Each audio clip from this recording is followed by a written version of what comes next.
After my last video on Epson Port, some people reached out to me regarding how to export cost data into a spreadsheet file that you can use with Excel or other programs. Luckily, Epson makes this easy. Let's take a look.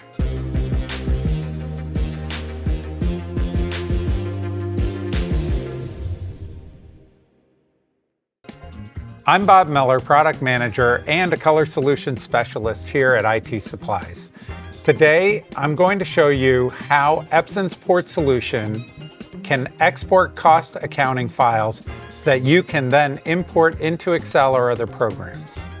We're going to hop over to my computer now, and here I've gone ahead and logged into the Epson Port program.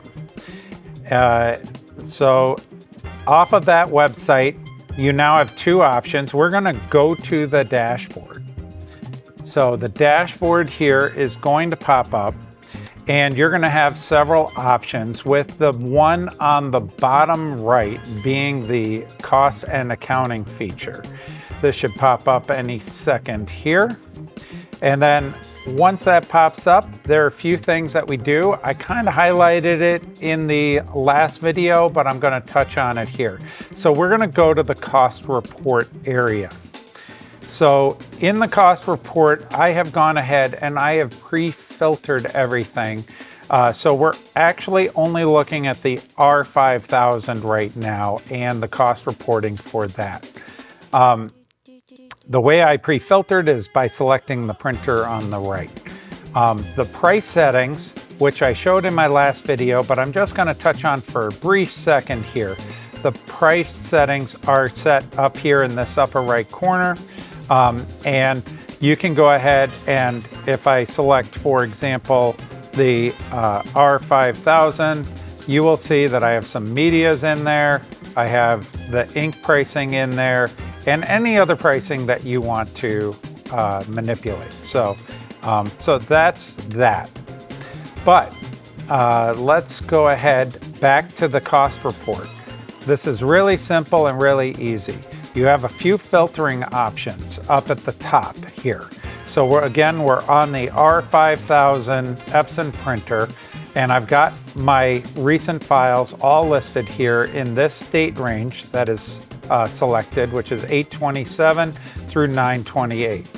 My filter settings, and this is something that you do want to pay attention to. You can filter out things, so you can filter out media that is less than so many inches, so that would remove any cleanings or things that you might have done with the printer from a cost accounting perspective.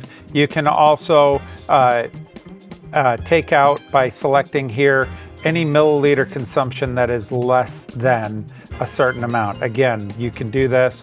You can also actually highlight particular job names and filter for those as well. So the first two you're filtering out, and the last one you're actually filtering for job names. Okay, so let's go back. Now, once we've gone ahead and done that, we have our results right here. And so the easiest way to go ahead and do that with the filtered results is to scroll down to the bottom of the screen. And here we have a choice where we can actually export all jobs in our system or the displayed jobs. So I'll just go ahead and export the displayed jobs. And when I do that, it's going to pop up a file that I can then open up.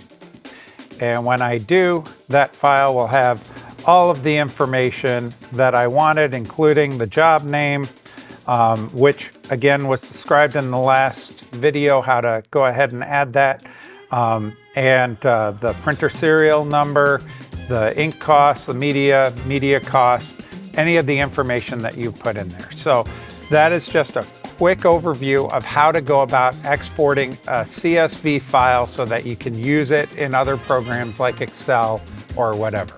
I hope our viewers take the time to like, comment, and subscribe to our YouTube channel. When it comes to printing and color management, IT Supplies is here to help your business succeed.